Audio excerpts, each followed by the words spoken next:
ಜೈ Hind madam. ಸಾಹೇಬ್ರು ಕರೀತಿದ್ದಾರೆ, ಈಗಲೇ ಬರ್ಬೇಕಂತ ಮೇಡಮ್. ಸರಿ, ಒಂದೆರಡು ನಿಮಿಷ, ನಾನು ಬಂದೆ.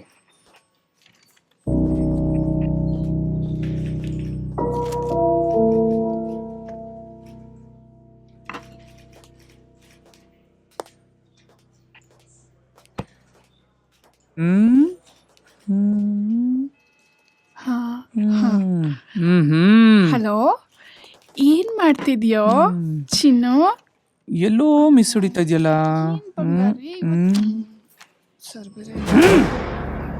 ಮಿಸ್ಟರ್ ವಿಜಯ್, ನಿಮ್ಮ ಮನೇಲಿ ಸಾಕಷ್ಟು ಹಳೆಯ ಹಾಗೂ ವಿದೇಶಿ ವೈನ್ಗಳಿರ್ಬೇಕಲ್ಲ? ಒಂದು 7-8 ಬಾಟ್ಲುಗಳಿರ್ಬೋದು ಸರ್. ಸುಮಾರು 20-30 ವರ್ಷ ಹಳೆ ವೈನ್ಸ್ಗಳು ಸರ್. ಮನೇಲಿ ಈ ರೀತಿ ಅಕ್ರಮವಾಗಿ ಮದ್ಯವನ್ನ ಇಟ್ಕೊಳ್ಳೋದು ಅಕ್ಷಮ್ಯ ಅಪರಾಧ ಅಲ್ವಾ? Under excise act section 14 and 37 sub section 1 and 2 ಪ್ರಕಾರ ಮನೆಯಲ್ಲಿ ಈ ರೀತಿ ಅಕ್ರಮವಾಗಿ ಮದ್ಯವನ್ನು ಇಟ್ಕೊಳ್ಳೋದು ಮಹಾಪರಾಧ. ಹಾಗೂ ಸುಮೋಟೋ ಕೇಸ್ ಪ್ರಕಾರ 20,000 ದಂಡ, 5 ವರ್ಷ ಜೈಲ್ ಶಿಕ್ಷೆ ಅನುಭವಿಸ್ಬೇಕಾಗತ್ತೆ. ಗೊತ್ತಿದ್ಯಾ? ಸರ್, ಬೇಕಿದ್ರೆ ನಿಮಗೂ 1-2 ಬಾಟ್ಲ್ ಕೊಡ್ತೀನಿ, ತಗೊಂಡೋಗಿ ಸರ್. Okay okay.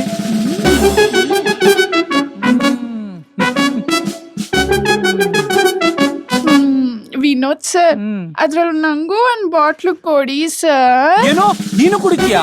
ಇಲ್ಲ ಸರ್, ಆಗಾಗ ಬಾಡೂಟ ಮಾಡುವಾಗ ಸ್ವಲ್ಪ ತಗೋತೀನಿ. ಬಲೆ ಇದೆಯಾ ನೀನು?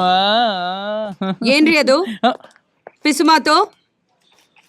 ಏನಿಲ್ಲ ಮೇಡಮ್, ಇವ್ರ ಬಗ್ಗೆ ಸ್ವಲ್ಪ ಡಿಟೇಲ್ ಆಗಿ ವಿಚಾರಿಸ್ತಾ ಇದ್ವಿ ಮೇಡಮ್.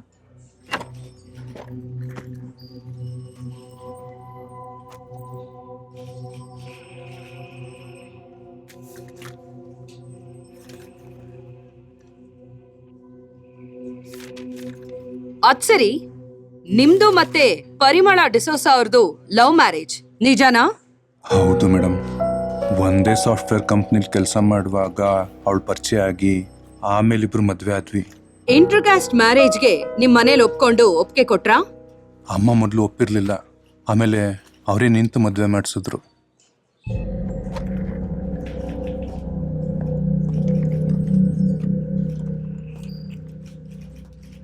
ಲಲಿತಾ, ಆಗ್ಲೇ ಬಂದಿದ್ರಲ್ಲ, ಆ ವ್ಯಕ್ತಿನ ಕರ್ಕೊಂಬನ್ನಿ. ಸರಿ ಮೇಡಮ್. ಹಲೋ ಮೇಡಮ್, ಜೀವನ್ ಅಂತ ಇನ್ಶೂರೆನ್ಸ್ ಪ್ರೀಮಿಯಂ ಬಾಕಿ ಇತ್ತು ಮೇಡಮ್. ಜೀವ ಕೊಡೋ ಜೀವನ್. 1 ನಿಮಿಷ ಮೇಡಮ್. Yes madam. ಮೇಡಮ್ ಕರಿತಾವ್ರೆ, ಬನ್ನಿ. ಬಂದೆ ಮೇಡಮ್.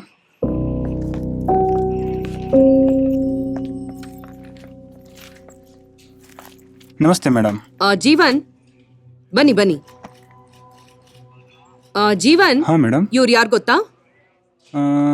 ಗೊತ್ತು ಮೇಡಮ್. ಏನ್ರಿ ವಿಜಯ್, ಈ ವ್ಯಕ್ತಿ ಗೊತ್ತಾ? ಗೊತ್ತಿಲ್ಲ ಮೇಡಮ್. ಓಕೆ, ಜೀವನ್, ಆ ಇನ್ಶೂರೆನ್ಸ್ ಪೇಪರ್ಸ್ ಕೊಡಿ. ತಗೊಳ್ಳಿ ಮೇಡಮ್.